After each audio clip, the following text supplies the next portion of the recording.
Hello, good morning, friends. There's a new job opportunity from Wipro. Yes, Wipro has requirement process is going on, which it's a requirement in C++ developer, and the skill should be a C++ is mandatory for the C++ obviously, and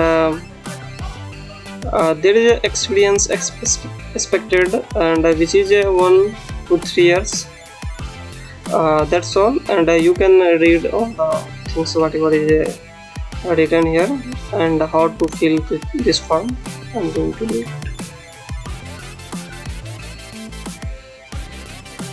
Okay, you can enter email ID.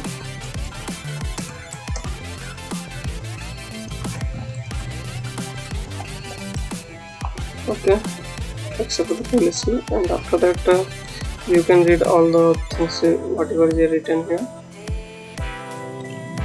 Okay.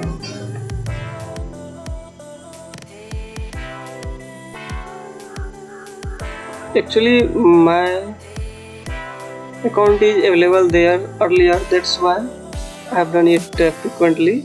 Thank you, you submitted successfully. Thank you for applying.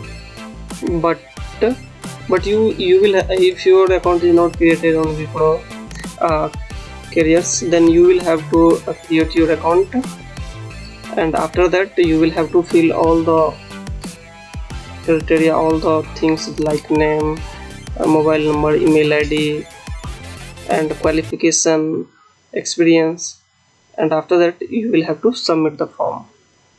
Okay, thank you. I will share the link in description. You can go and apply.